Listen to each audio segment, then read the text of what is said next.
तो फ्रेंड्स आज आम बनइबा रेसिपी ए साग उपर किसी रेसिपी। तो चलतु स्टार्ट करवा आज रेसिपी। यही रेसिपीटी यहीटा खाइले ये जो पिता सागटी खाइले देह को तो बहुत हितकर होता है। तो चलतु पिता साग बछाटी केमिति से टाइप्र बाछा ताकू डेम्फ तक तार सबुतक डांग काढ़ी पत्र तक ताकू सब बाछि नेली।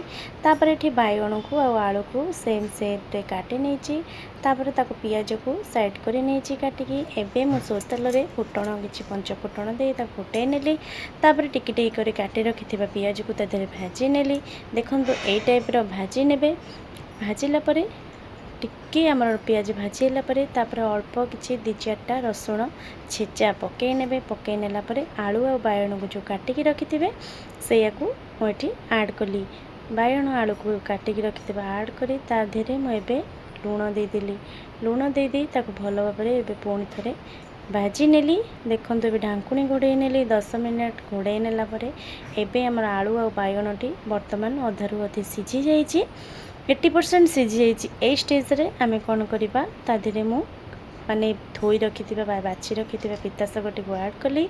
पिता साग तक ऐड करी ताकू एबे भल भाव में मु एबे घांटी नेली। देखंतु एई टाइप्र आपण माने ताकू भल भाव में से आलू आ बैगण धीरे भल भाव में घांटी नेबे। घांटी नेला परे ताकू वर्तमान एबे 10 मिनट पई घोड़े नेबा। देखंतु घोड़े नेला परे एबे ढांकुणी मु काढ़ी नेली। वर्तमान देखिके आपण जानि पारुथिबे ए पिता सागटी एटा एई टाइप्र कले ना आपण को बेसी भी पिता लागबनी। आ जो माने भी न खाउथिबे याको देखिए आपण मैंने निश्चित भाव में खाइबे। ये तो बहुत हितकर होता है ए देह को।